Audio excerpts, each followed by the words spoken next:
BCS and PSC coaching চ্যানেলে তোমাদের সকলকে ওয়েলকাম জানাচ্ছি। আজকের আমি তোমাদের জন্য তোমাদের যে আপকামিং ডাব্লিউবিসিএস প্রিলিমিনারি পরীক্ষাটা আসছে সেই পরীক্ষার প্রিভিয়াস ইয়ার পলিটির সেট নম্বর 5টা নিয়ে এসেছি। অলরেডি আমি কিন্তু 4টে পলিটির ডাব্লিউবিসিএস এর প্রিলিমিনারি সেট আপলোড করেছি। দীর্ঘ 8 মাস আগে কিন্তু আমি এটা করেছিলাম, মানে নভেম্বর মাস নাগাদ, যখন মিসলেনিয়াসের ক্লাস শেষ হয়ে গেছিলো। আর ক্লার্কশিপের ক্লাস শুরু করার আগের ওই টাইমটাতে কিন্তু মিসলেনিয়াস ক্লাস শেষ আর ক্লার্কশিপের ক্লাস শুরু করার মাঝখানে কিন্তু আমি বেশ কিছু ডাব্লিউবিসিএস এর ক্লাস এনেছিলাম প্রিভিয়াস ইয়ারের। সেখানে কিন্তু আমি পলিটিক্স সেটগুলো আমি আপলোড করে দিয়েছিলাম 4টে, বেশ 10 অবধি কমপ্লিট করা ছিল। আজকের আমি 11 আর 12টা এনেছি। আশা করছি এই সেট, আর যারা এখনও আমার 4টে পলিটিক্স সেট দেখোনি ডাব্লিউবিসিএসের কিংবা ডাব্লিউবিসিএস যে কটা সেট আপলোড করেছি দেখোনি, তারা তাদের কাছে রিকোয়েস্ট রইলো দেখে নিও, আশা করি উপকৃত হবে। আর এই সেটটার এই যে 4টে পলিটিক্স সেটের কিন্তু পিডিএফ আমি কিন্তু অলরেডি কিন্তু আমার এই ডাব্লিউবিসিএস পিএসসি কোচিং চ্যানেল নামেই দেখবে আমার টেলিগ্রাম চ্যানেলটা দেওয়া থাকে, লিঙ্ক দেওয়া আছে আমার ডেসক্রিপশন বক্সে বা হোম পেজে। কিংবা যারা পাও না দেখবে আমার প্রতিটা কমেন্ট বক্স চেক করবে, দুটো একটা ভিডিওতে মিস যেতে পারে কিন্তু বেশিরভাগ কমেন্ট বক্স চেক করবে প্রতিটা ভিডিওর কমেন্ট বক্স চেক করলেই দেখবে আমার টেলিগ্রাম চ্যানেলের লিঙ্কটা পেয়ে যাবে। তাও যদি না পাও দেখবে কমেন্ট বক্সে একটা অপশান আছে নিউয়েস্ট, ওই নিউয়েস্টটা ক্লিক করলেই দেখবে যত অপশান আছে পেয়ে যাবে, মানে টেলিগ্রাম চ্যানেলের লিঙ্কটা ওখানে পেয়ে যাবে, মানে একদম লেটেস্ট কমেন্টটা ওখানে ওরা দেওয়া থাকে। না পেলে নিউয়েস্টটা ক্লিক করবে, তবে পেয়ে যাবে। তোমরা কমেন্ট বক্সগুলো চেক করো, ভিডিওগুলো শেষে পেয়ে যাবে। ওই টেলিগ্রাম চ্যানেলে কিন্তু আমি অলরেডি 4টে পলিটিক্স সেট আপলোড করে দিয়েছি, তোমরা একটু খুঁজে দেখে নিও, ফ্রিতে ওখানে পিডিএফগুলো দেওয়া আছে। তোমরা প্রথমে টেলিগ্রাম চ্যানেলটার লিঙ্কটা ক্লিক করে আমার টেলিগ্রাম চ্যানেলটা জয়েন করো, তারপর ওই ফ্রি পিডিএফগুলো আপলোড করা হয় সেগুলো ডাউনলোড করে নাও, তাতে তোমাদের পড়তে সুবিধা হবে। আর এই যে প্রশ্নগুলো শুধু ডাব্লিউবিসিএস নয়, যে কোনো পরীক্ষার ক্ষেত্রেই কিন্তু খুবই গুরুত্বপূর্ণ। আর তোমাদের কাছে অনুরোধ রইল, যদি ভিডিওগুলো ভালো লাগে তাহলে ভিডিওগুলোকে লাইক করো, পারলে চ্যানেলটাকে সাবস্ক্রাইব করে শেয়ার করো, খারাপ লাগলে কিন্তু অবশ্যই ডিসলাইক করো, এবং কমেন্ট কিন্তু অবশ্যই করো বন্ধুরা। কমেন্ট না করলে আমি বুঝতে পারছি না আমার ভিডিওগুলো আদৌ তোমাদের জন্য কার্যকরী হচ্ছে কি হচ্ছে না। আর দেখবে ক্লাসের মাঝখানে আমাকে এইরকম করতে হয়, কারণটা হচ্ছে একটা নির্দিষ্ট টাইম অন্তর স্ক্রিনে টাচ না করলে ভিডিওটা পজ হয়ে যায়। অনেকের কারণ এটা বিরক্তির কারণ, কিন্তু এটা করা ছাড়া কোনো উপায় নেই। মানে এই সফটওয়্যারটা এমনই যে নির্দিষ্ট সময় অন্তর যদি কোনো সময় তোমাদের অ্যানালাইসিস করতে হয় না টাচ করে, তখন ওটা হ্যাং হয়ে যাবে, আবার প্রথম থেকে শুরু করতে হয়। চলো আজকের প্রথম প্রশ্ন, কেন্দ্র ও রাজ্যের মধ্যে রাজস্ব বণ্টিত হয় যে সংস্থার সুপারিশের ভিত্তিতে ডাব্লিউবিসিএস 2011 প্রশ্ন, সেটি হলো পরিকল্পনা কমিশন, অর্থ কমিশন, জাতীয় উন্নয়ন পরিষদ, সরকারি হিসাব রক্ষা সংক্রান্ত কমিটি। সঠিক উত্তর হচ্ছে অর্থ কমিশন। ঠিক আছে, কেন্দ্র ও রাজ্যের মধ্যে যে রাজস্ব বণ্টিত হয় অর্থ কমিশন দ্বারা। আচ্ছা, পরের প্রশ্ন, অর্থ কমিশন রাষ্ট্রপতি দ্বারা গঠিত হয় 2011 সালের প্রশ্ন। ডাব্লিউবিসিএস 2 বছর অন্তর, 3 বছর অন্তর, 4 বছর অন্তর, 5 বছর অন্তর। সঠিক উত্তর হবে 5 বছর অন্তর। আর্টিকেল 280-তে বিস্তারিত বর্ণনা দেওয়া আছে। অর্থ কমিশনের প্রথম চেয়ারম্যান ছিলেন কেসি নিয়োগী, আর বর্তমান চেয়ারম্যান যেটা 26 থেকে 31 অর্থবর্ষটা আসবে সেইখানের চেয়ারম্যান হচ্ছেন অরবিন্দ পানাগড়িয়া। আর এনকে সিংয়ের স্থলাভিষিক্ত হয়েছেন উনি, এর আগে ছিলেন এনকে সিং। ওটাও একটু মনে রেখো যে পঞ্চদশ অর্থ কমিশনের সভাপতিটাও আসতে পারে পরীক্ষায়। পঞ্চদশ অর্থ কমিশনের যে চেয়ারম্যান ছিলেন ওনার নাম হচ্ছে এনকে সিং, আর বর্তমানে অরবিন্দ পানাগড়িয়া। 26 থেকে 31 শুরু হবে যে অর্থবর্ষটা, ঠিক আছে। আর এইটা কিন্তু মনে রেখো, এইগুলো তোমরা যখনই পড়বে না, যেমন তোমরা ওই পঞ্চবার্ষিকী 5 ইয়ার্স প্ল্যান পড়তে, যে ওই ধরো একটা কিছু বৈশিষ্ট্য দিয়ে বললো এটা কোন পঞ্চবার্ষিকী পরিকল্পনার মধ্যে পড়ে এরকম, কিংবা ধরো কততম রাষ্ট্রপতি, কততম প্রধানমন্ত্রী, এগুলো জানতে চায় না, এইগুলো এখানেও জানতে চায় যে অরবিন্দ পানাগড়িয়া কততম অর্থ কমিশনের সভাপতি, তখন তোমাদের বলতে হবে যে ষোড়শ, মানে ষোলো, মানে বাংলায় বললে 16, ইংলিশে 16, ঠিক আছে। ষোড়শ অর্থ কমিশন বা 16 বা 16, ঠিক আছে। আর এনকে সিং ছিলেন পঞ্চদশ অর্থ কমিশন, 21 থেকে 26, আর 26 থেকে 31 অরবিন্দ পানাগড়িয়া। খুব গুরুত্বপূর্ণ, ওটা আমার মিস গেছে, লেখা উচিত ছিল। সরকারিয়া কমিশন গঠিত হয়েছিল যে সম্পর্কটি পুনর্বিবেচনার জন্য, সেটি হলো ডাব্লিউবিসিএস 2011 প্রশ্ন, প্রধানমন্ত্রী ও রাষ্ট্রপতির মধ্যে সম্পর্ক, আইন বিভাগ ও শাসন বিভাগের মধ্যে সম্পর্ক, শাসন বিভাগ ও বিচার বিভাগের মধ্যে সম্পর্ক, কেন্দ্র ও রাজ্যের মধ্যে সম্পর্ক। সঠিক উত্তর কিন্তু হবে কেন্দ্র ও রাজ্যের মধ্যে সম্পর্ক, ঠিক আছে। 1983 সালে কিন্তু এই সরকারিয়া কমিশন গঠিত হয়, এটাও কিন্তু ইকুয়ালি ইম্পর্টেন্ট এই প্রশ্নের ক্ষেত্রে। আরেকটা দেখো, মানে সরকারি কমিশন গঠিত হচ্ছে যে সম্পর্কটা পুনর্বিবেচনার জন্য, সেন্ট্রাল আর স্টেটের মধ্যে যে রিলেশন, কিন্তু এটাও কিন্তু ইকুয়ালি ইম্পর্টেন্ট যে কবে কত সালে গঠন করা হয়েছিল, 1983 সালে। ভারতের রাষ্ট্রপতি নির্বাচন হন ডাব্লিউবিসিএস 2011 প্রশ্ন, লোকসভা, রাজ্যসভা ও রাজ্য বিধানসভা নির্বাচিত সদস্যর দ্বারা, লোকসভা রাজ্যসভা নির্বাচিত সদস্যর দ্বারা, কেবলমাত্র লোকসভা নির্বাচিত সদস্যর দ্বারা ও কেবলমাত্র রাজ্য বিধানসভার নির্বাচিত সদস্যর দ্বারা। সঠিক উত্তর কী হবে? সঠিক উত্তর হবে লোকসভা, রাজ্যসভা ও আমাদের যে রাজ্য মানে অঙ্গরাজ্যগুলোর বিধানসভার নির্বাচিত সদস্যর দ্বারা। এবার এই সম্বন্ধে ডিটেল নোট রাষ্ট্রপতির নির্বাচন সম্বন্ধে আমার কিন্তু দেওয়া আছে 54 আর্টিকেল 54 ও 55টা ভালো করে পড়লেই তোমরা রাষ্ট্রপতি নির্বাচন যে প্রসিডিওর সেটা তোমরা জানতে পারবে। সিঙ্গেল ট্রান্সফারেবল ভোট বা একক হস্তান্তরযোগ্য পদ্ধতির মাধ্যমে কিন্তু এই রাষ্ট্রপতি নির্বাচন হয়, এটাও কিন্তু পরীক্ষায় আসে। কোন দেশ থেকে এই রাষ্ট্রপতি নির্বাচন পদ্ধতিটা অনুসরণ করা হয়েছিল সেটাও আসে। আয়ারল্যান্ডের সংবিধান থেকে কিন্তু রাষ্ট্রপতি নির্বাচন পদ্ধতিটা অনুসরণ করা হয়েছিল। আর এখানে যেটা গুরুত্বপূর্ণ, যেটা নোটটা আমি বহুবার দিয়েছি মিসেলেনিয়াস ক্লার্কশিপ ক্লাস করানোর সময়, তোমরা দেখে নিতে পারো। এছাড়াও আমি আরআরবি এনটিপিসি পড়িয়েছিলাম, ওয়েস্ট বেঙ্গল পুলিশে পড়িয়েছিলাম, এসআই পড়িয়েছিলাম, সবটাই দেওয়া আছে। এখানে আর দিইনি, ওই জন্য তোমরা পুরোনো ক্লাসগুলো দেখে নিও। দেখো এখানে দিয়েছে যে লোকসভা ও রাজ্যসভা ও রাজ্য বিধানসভার নির্বাচিত সদস্য দ্বারা। এবার অঙ্গরাজ্যের সব যে কটা অঙ্গরাজ্য আছে সবাই তো পার্টিসিপেট করছে, মানে মানে একটা নির্দিষ্ট কোয়ান্টিটিতে রাজ্য বিধানসভার নির্বাচিত সদস্য দ্বারা। এইবার কোন দুটো কেন্দ্রশাসিত অঞ্চল কিন্তু এখানে রাষ্ট্রপতি নির্বাচনে কিন্তু পার্টিসিপেট করে, তারা হচ্ছে দিল্লি ও পুদুচেরি। দিল্লি ও পুদুচেরি বাদে যে কটা কেন্দ্রশাসিত অঞ্চল আছে মানে যে কটা ইউনিয়ন টেরিটরি আছে তারা কিন্তু অংশগ্রহণ করে না। তাহলে তোমাদের যদি এইভাবে ঘুরিয়েও দিয়ে দেয় তোমরা তার উত্তরটা দিতে পারবে। মানে লোকসভা পার্টিসিপেট করছে, রাজ্যসভা পার্টিসিপেট করছে, রাজ্য বিধানসভার নির্বাচিত সদস্যরা পার্টিসিপেট করছে রাষ্ট্রপতি নির্বাচনে, ঠিক আছে। এইবার এই রাজ্য যে বিধানসভা এর ভেতরে কিন্তু দুটো বিধানসভা হচ্ছে ইউনিয়ন টেরিটরি, দুটো, একটা দিল্লি আর একটা আমাদের পুদুচেরি। এই দুটো ইউনিয়ন টেরিটরির কিন্তু নির্বাচিত সদস্যরাও কিন্তু এই রাষ্ট্রপতি নির্বাচনে পার্টিসিপেট করে। অনেক সময় আসতে পারে যে কোন ইউনিয়ন টেরিটরির নির্বাচিত সদস্যরা বিধানসভা নির্বাচিত সদস্যরা মানে প্রেসিডেন্ট ইলেকশন যে প্রসিডিওরে পার্টিসিপেট করে, তখন হবে পুদুচেরি আর দিল্লি, আর বাকিগুলো যারা আছে সেগুলো হবে না, ঠিক আছে। তো চলো পরের প্রশ্ন। খুব মানে রাষ্ট্রপতি নির্বাচন সম্বন্ধে অনেক নোট হয়, আমি আগেও দিয়েছি, তোমরা চাইলে একটু দেখে নিও।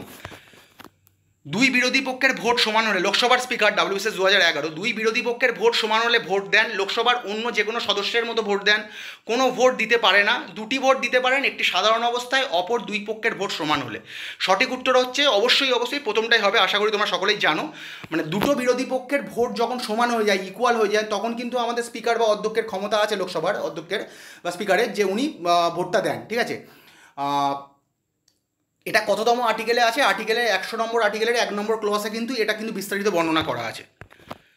ভারতীয় সংবিধানের 24তম ধারায় কোনো কারখানায় শিশুদের নিয়োগ নিষিদ্ধ করা হয়েছে যদি তাদের বয়স হয়, ডাব্লিউবিসিএস 2011 প্রশ্ন, সবাই জানো আশা করি। 14 বছরের কম, 2 হচ্ছে অপশান 2, 12 বছরের কম, 15 বছরের কম, 7 বছরের কম। সঠিক উত্তর হচ্ছে 14 বছরের কম হলে কিন্তু কখনোই বর্তমানে আমাদের শিশুদেরকে নিয়োগ করা যাবে না, তোমরা জানো।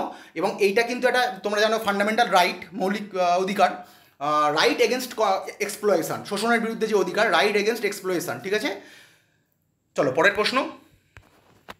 সংবিধানের কোন সংশোধনীতে ভোটদানের বয়স 21 থেকে কমিয়ে 18 বছর করা হয়? ডাব্লিউবিসিএস 2011 প্রশ্ন। 60তম, 61তম, 62তম, 63তম। সঠিক উত্তর হচ্ছে 61তম, মানে 61 অ্যামেন্ডমেন্ট। মানে যে কটা অ্যামেন্ডমেন্ট ভারতবর্ষে হয়েছে ভারতীয় সংবিধানে, 42 ও 44 তো জানো খুবই ইম্পর্টেন্ট, সব থেকে ইম্পর্টেন্ট তো 42, যেন মিনি কনস্টিটিউশন বলে 42-এর অ্যামেন্ডমেন্টটাকে। কিন্তু 61 যে অ্যামেন্ডমেন্টটা, এটা একটা মারাত্মক অ্যামেন্ডমেন্ট, এটা কিন্তু খুবই গুরুত্বপূর্ণ।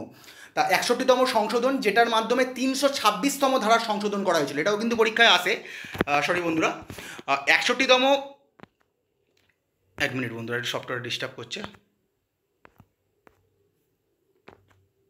ঠিক আছে। আচ্ছা, 61তম সংশোধন, যেটা এটা কিন্তু আসে যে 61তম সংশোধন দ্বারা কততম আর্টিকেলের সংশোধন করা হয়েছিল? 326 নম্বর ধারার সংশোধন করা হয়। যে 326 নম্বর ধারায় যে মানে 21 থেকে বয়সটাকে কমিয়ে 18 বছর করা, মানে 18 বছর হলেই আমরা ভোট দিতে পারবো, ঠিক আছে। এটা কত সাল থেকে করা হয়েছিল? যদি আসে 1989 সালের 28শে মার্চ। বেশিরভাগ আমি 88টা পরে বলে দিচ্ছি, আগে এটা দেখে নাও যেটা বলে দিচ্ছি, আর এইগুলো মাঝে মাঝে করতেই হচ্ছে, নাহলে ভিডিওটা পজ হয়ে যাবে। 1989 সালে 28শে মার্চটা নাম মনে রাখলেও চলবে। এটা পরীক্ষায় আসে যে ভারতের ভোটদানের বয়স 21 থেকে কমিয়ে 18 বছর করা হয় কত সাল থেকে, কোন সাল থেকে? 1989 সাল থেকে, ঠিক আছে।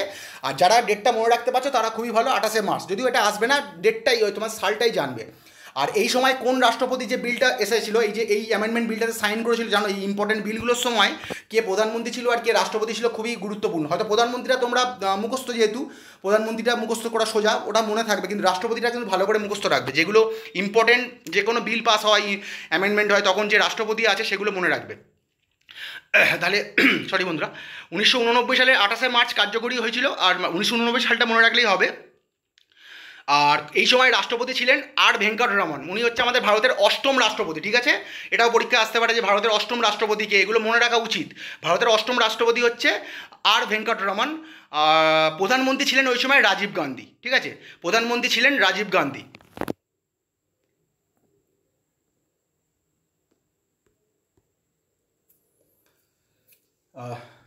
তাহলে আর এই যে 1988 সালে বিলটি পাস হয়ে দেওয়া আছে, যদি কখনো প্রশ্নে দেখো, যে বিলটা কবে পাস হয়েছিল, মানে এই যে ভোটদানের বয়সটা 21 থেকে কমিয়ে 18 করা হচ্ছে, এই বিলটা কবে পাস হয়েছিল? এই বিলটা পাস হয়েছিল কিন্তু 1988 সালে। ঠিক আছে, প্রথমে লোকসভায় পাস হয়েছে, তারপর রাজ্যসভায় পাস হয়েছে, কিন্তু ওটা আসে না। যদি ধরো এখন পরীক্ষার প্যাটার্ন চেঞ্জ হচ্ছে, আরও ডিফিকাল্ট করে দিচ্ছে, যদি কখনো আসে যে বিলটা কবে পাস হয়েছিল, তখন কিন্তু 1988 দেবে। ঠিক আছে, আর বাই মিস্টেক ওরা ইচ্ছা করে অনেক সময় করে এই প্রশ্নটাই দিল, ধরো এরকম নয়, দিল যে ওই 21 থেকে কমিয়ে 18 করা হয়েছে ভারতীয় সংবিধানে, যে ভোটদানের বয়স 21 থেকে কমিয়ে 18 করা হয় কোন বছর থেকে। এবার তোমরা তো পড়ে গেছো 1989, বিল টিল কিছু দেয়নি, এরকমই দিয়েছে। কিন্তু দেখছো তিনটে অপশনের সঙ্গে 1988 আছে, বাকি কোনো অপশানে 1989 নেই। 1988 আছে, তার সঙ্গে তিনটে যে কোনো অপশান আছে 83, 84, 85 এরম আছে, তখন 1988টাই দেবে, কারণ নিয়ারেস্ট ওটাই উত্তরটা তখন সঠিক হবে। কারণ এগুলোও একটা পরীক্ষার এখন দেখছি হচ্ছে, মানে ওটা কিন্তু উচিত হয়নি দেওয়া, কিন্তু ওরা ওটাই দেয়। অ্যাকচুয়ালি ওটা 1988 তখনই দেওয়া উচিত যদি বলে যে বিলটা কখন পাস হয়েছে। ঠিক আছে, তাহলে বিলটা পাস হয়েছে 1988 সালে। 1989 সালের 28 মার্চ থেকে কার্যকরী হচ্ছে। রাষ্ট্রপতি ছিলেন ভেঙ্কটরমন। 326তম ধারা সংশোধন আর 61তম সংশোধন এটা। ঠিক আছে, আর প্রধানমন্ত্রী ছিলেন ওই সময় রাজীব গান্ধী। নিম্নলিখিতগুলির মধ্যে কোন কমিটি সরকারি ব্যয় নিয়মমাফিক হয়েছে কিনা দেখে, মানে সরকারি ব্যয়টা যে ঠিকঠাক হয়েছে এটা দেখে কে? Public account committee, estimates committee, public undertaking সংক্রান্ত কমিটি, উপরের সবগুলি। সঠিক উত্তর হবে পাবলিক অ্যাকাউন্ট কমিটি। অনেক সময় কিন্তু দেখবে পরীক্ষায় ফুল ফর্ম জানতে চায়, পিএসসির ফুল ফর্ম কি? সঠিক উত্তর হবে পাবলিক অ্যাকাউন্ট কমিটি। এটাও মনে রাখবেন, পিএসসির হয়তো অন্য কিছু টার্ম থাকতে পারে পলিটির ক্ষেত্রে, তোমরা বুঝতে পারবে যে অপশানগুলো দেখলেই তখন বুঝতে পারবে, বিভিন্ন 4টে কমিটি দিয়ে দিল, দিয়ে পিএসসি দিয়ে দিল। 22 জন সদস্য থাকে পাবলিক অ্যাকাউন্ট কমিটিতে। লোকসভার সদস্য থাকে 15 জন। এটাও কিন্তু আসে যে পাবলিক অ্যাকাউন্ট কমিটিতে রাজ্যসভার কতজন সদস্য থাকে? 7 জন। লোকসভার কতজন সদস্য থাকে? 15 জন। আর বর্তমানে চেয়ারপারসনকে কেসি ভেনুগোপাল হচ্ছেন বর্তমানে যে পাবলিক অ্যাকাউন্ট কমিটি তার হচ্ছে চেয়ারপারসন। আর এনার আগে ছিল আমাদের অধীর রঞ্জন চৌধুরী। তোমরা জানবে, মুর্শিদাবাদের উনি একজন বিশাল বড় নেতা। তাহলে বর্তমানে কিন্তু কেসি ভেনুগোপাল। আর অধীর রঞ্জন চৌধুরীটা মনে রাখো যদি আসে। সমাজতান্ত্রিক ও ধর্মনিরপেক্ষ এই শব্দ দুটি ভারতীয় সংবিধানের প্রস্তাবে অন্তর্ভুক্ত হয়েছিল, মানে যেটা প্রিএমবেল। WBCS 2011 প্রশ্ন। 24তম সংশোধনী দ্বারা, 42তম সংশোধনী দ্বারা, 43তম সংশোধনী দ্বারা, 44তম সংশোধনী দ্বারা। অবশ্যই 42তম বা 42 অ্যামেন্ডমেন্ট দ্বারা এটা কিন্তু আমাদের ভারতীয় সংবিধানে ইনক্লুড হয়, এবং এটা 1976 সালে হয়েছিল। তোমরা জানো যে আমাদের যে এই সমাজতান্ত্রিক ধর্মনিরপেক্ষ, এবং এর সঙ্গে আরেকটা গুরুত্বপূর্ণ শব্দ কিন্তু যোগ হয়েছিল, সংহতি বা ইন্টিগ্রিটি। ঠিক আছে, সংহতি বা ইন্টিগ্রিটি, সোশ্যালিস্ট, সেকুলার আর ইন্টিগ্রিটি, এই তিনটে শব্দ কিন্তু 1976 সালে 42তম অ্যামেন্ডমেন্ট দ্বারা কিন্তু ভারতীয় সংবিধানে অ্যাড হয়। এবং কখনো যদি প্রশ্নে আসে কোন অ্যামেন্ডমেন্টকে মিনি কনস্টিটিউশন বা ক্ষুদ্র সংবিধান বলা হয়, তখন সঠিক উত্তর হবে এই 42তম সংশোধনকে কিন্তু মিনি কনস্টিটিউশন বা ক্ষুদ্র সংবিধান বলা হয়। মানে মোস্ট ইম্পর্টেন্ট অ্যামেন্ডমেন্ট, যে কটা অ্যামেন্ডমেন্ট হয়েছে মোস্ট ইম্পর্টেন্ট অ্যামেন্ডমেন্ট হচ্ছে 42 অ্যামেন্ডমেন্টটা। নারী ও পুরুষ উভয়ের ক্ষেত্রেই সমান কাজের জন্য সমান বেতন, এটি WBCS 2011 প্রশ্ন। রাষ্ট্র পরিচালনার নির্দেশমূলক নীতি, মৌলিক অধিকার, শ্রমিক আইনের সংবিধিবদ্ধ উপরের কোনোটাই নয়। সঠিক উত্তর হচ্ছে রাষ্ট্র পরিচালনার নির্দেশমূলক নীতিতেই আছে নারী পুরুষ কিন্তু ইকুয়াল পে পাবে, মানে ইকুয়াল ওয়ার্ক ইকুয়াল পে, এরকম জানো তোমরা। এটা কিন্তু কততম এই রাষ্ট্র পরিচালনার নির্দেশমূলক নীতি বা DPSP, directive principal of state policy, এটা কিন্তু আমাদের পার্ট 4-তে আছে, তোমরা জানো। আর্টিকেল 36 থেকে 51-র মধ্যে বিবৃত করা আছে। আয়ারল্যান্ডের সংবিধান থেকে অনুসৃত হয়েছে, মানে এগুলো তো আসে জানো। রাষ্ট্র পরিচালনা নির্দেশমূলক নীতি মানে কোন নম্বর পার্টে আছে? 4 নম্বর পার্টে আছে। 36 থেকে 51 আর্টিকেলের মধ্যে আছে। কোন দেশের সংবিধান থেকে মানে অনুসরণ করা হয়েছে? আয়ারল্যান্ডের। আর এই যে পার্টিকুলার যেটা দেখছো যে নারী ও পুরুষ উভয়ের ক্ষেত্রে সমান কাজে সমবেতন, মানে এটা কিন্তু পরীক্ষায় আসে। আমি 39টাই মনে রাখলে হবে যে কততম আর্টিকেলে এটা বিবৃত করা আছে যে নারী ও পুরুষের জন্য সমকাজে সমান বেতন। এটা হচ্ছে 39তম বা 39, আর্টিকেল 39-এ কিন্তু এই সম্বন্ধে বলা আছে। আর যদি স্পেসিফিক্যালি বলি মানে আমাদের আর্টিকেল 39-এর ক্লজ ডিতে, মানে ডি ক্লজে কিন্তু এটা বিবৃত করা আছে। অনেক জায়গায় দেখবে এটা একটুখানি ডিটা আবার অন্য কিছু দেওয়া আছে, যাই হোক তোমার ডিটা মনে রাখলেও চলবে, না রাখলেও চলবে। 39টা মনে রাখো, এটা কিন্তু পরীক্ষায় আসে। এখানে যেরকম দিয়েছে নারী পুরুষের উভয়ের ক্ষেত্রে সমান কাজের সমান বেতন, এটা কোথায় আছে? রাষ্ট্র পরিচালনা নির্দেশমূলক নীতি দেখতে পাচ্ছ, মৌলিক অধিকার দেখতে পাচ্ছ, ওখানে ওরকম না দিয়ে 4টে আর্টিকেল দিয়ে দিল, ঠিক আছে? তখন 39 নম্বর আর্টিকেলটা তোমায় সিলেক্ট করতে হবে। সমকাজে সমবেতন পুরুষ নারীদের ক্ষেত্রে এটা 39 নম্বর আর্টিকেলে বলা আছে। আর অবশ্যই জানো তোমরা আমাদের ওয়েলফেয়ার স্টেটের কনসেপ্ট এখান থেকে পাওয়া যায়, কল্যাণকামী রাষ্ট্রের পরিকল্পনা।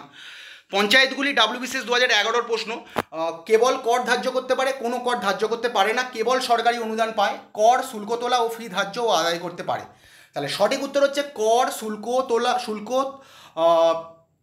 এটা হচ্ছে শুল্কর পরে কমা হবে না, কিন্তু ওই তোলা নয়, মানে গুন্ডা বদমাশরা যে তোলা তোলে, ওটাও একটা কনসেপ্টে আসে। যাই হোক, এটা শুল্কর পরে কমা হবে না, কর শুল্ক তোলা এবং ফি ধার্য আদায় করতে পারে, ঠিক আছে? কর শুল্ক তোলা বা ফি ধার্য আদায় করতে পারে পঞ্চায়েতগুলো। যেটা ডাইরেক্ট চলে এসছে, রাজ্য তালিকাভুক্ত বিষয়ে পার্লামেন্ট আইন প্রণয়ন করতে পারে যদি তার প্রয়োজন হয়। ডাব্লিউবিসিএস 2011 প্রশ্ন, উত্তরটা দেখেই নিচ্ছ। জাতীয় স্বার্থে সংশ্লিষ্ট রাজ্যের সাথে শিক্ষা ও সামাজিক সুযোগ সুবিধার বিষয়ে তুলনামূলক অনুন্নত সম্প্রদায়ের সাথে সংখ্যালঘু সম্প্রদায়ের সাথে। সঠিক উত্তর কি হচ্ছে? জাতীয় স্বার্থে, ঠিক আছে? জাতীয় স্বার্থে কিন্তু পার্লামেন্ট চাইলেই কিন্তু রাজ্যের এখানে হস্তক্ষেপ করতে পারে। এটা আর্টিকেল 250-তে খুব ভালোভাবে কিন্তু ডেসক্রাইব করা আছে। আর যদি কোনো সময় আসে যে কোন সময় এইরকমভাবে না দিয়ে জরুরি অবস্থার সময়, মানে কোনো ধরো ন্যাশনাল এমার্জেন্সিও হতে পারে বা স্টেট এমার্জেন্সিও হতে পারে, মানে দুটোর যে কোনো, যদি ওরা স্পেসিফিক্যালি কোনো একটা যে কোনো এমার্জেন্সির নাম দিয়ে দেয় সেটা হবে, দুটো একসাথে দেবে না, কিংবা ডাইরেক্ট এমার্জেন্সি দিয়ে দেয় তাহলে হবে।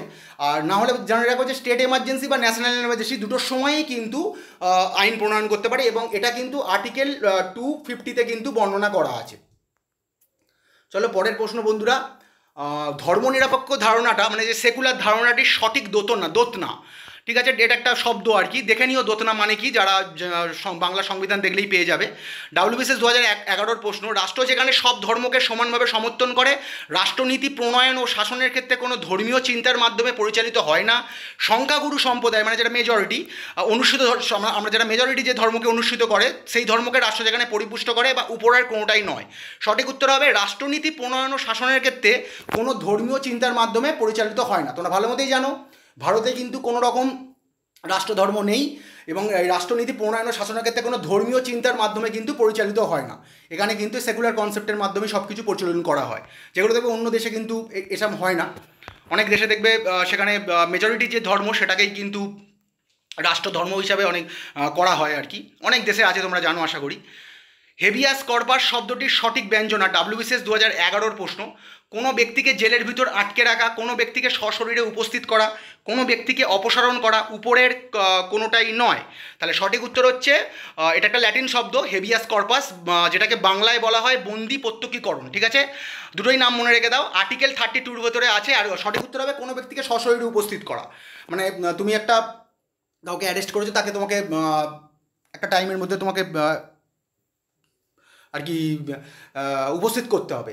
আর এটা কিন্তু রাইট টু কনস্টিটিউশনাল রেমেডি, তোমরা জানো যে কটা আমাদের মৌলিক অধিকার আছে তার ভেতরে একটা আর্টিকেল 32-তে কিন্তু বিবৃতি করা, এটার সম্বন্ধে বিস্তারিত বিবরণ দেওয়া আছে। যেমন হেভিয়াস কর্পাস, ম্যান্ডামাস, এগুলো তোমরা পড়েছো, কো ওয়ারান্টো, তাহলে সার্টিওয়ারি, এইগুলো যেগুলো আছে। তাহলে আর এইটাকে এই সম্বন্ধে একটা গুরুত্বপূর্ণ নোট ধরে না, যে আমাদের ডক্টর বি.আর. আম্বেদকর কোন মৌলিক অধিকারকে ভারতের হার্ট অ্যান্ড সোল, মানে ভারতীয় সংবিধানের heart and soul of constitution বলেছে, বা ভারতের সংবিধানের আত্মা ও প্রাণকেন্দ্র বলেছে। এটা মনে হয় 10 ডিসেম্বর 2022-এর ডাব্লিউবিসিএস পিলিতে এসেছিল। Doctor B R. আম্বেদকর 32 নম্বর ধারাকে কিন্তু ভারতীয় সংবিধানের আত্মা ও প্রাণকেন্দ্র বলেছে, ঠিক আছে? খুব গুরুত্বপূর্ণ প্রশ্ন, ভালো করে নোটটা দেখে নিও। ভারতীয় সংবিধানের চালু হওয়ার সঠিক সাল ও তারিখটি হলো, ডাব্লিউবিসিএস 2011 প্রশ্ন, 15ই আগস্ট 1947, 20 জানুয়ারি 1951, 24 জুলাই 1948, 26 জানুয়ারি 1949। সঠিক উত্তর হচ্ছে, এক মিনিট বন্ধুরা, সফটওয়্যারটা খুব ডিস্টার্ব করছে। 26 জানুয়ারি 1950, যেটাকে আমরা রিপাবলিক ডে বা প্রজাতন্ত্র দিবস বা সাধারণতন্ত্র দিবসে পালন করি। ওই দিন কিন্তু ভারতীয় সংবিধান মানে চালু হয়, কার্যকরী হয়। কিন্তু এটা অ্যাডপ্ট করছে কবে? আচ্ছা, এটা কিছু বলার নেই, মানে এই এই সফটওয়্যারটা এমনই, আমি লিখছি এক, ওরা নিয়ে নিচ্ছে আর একটা।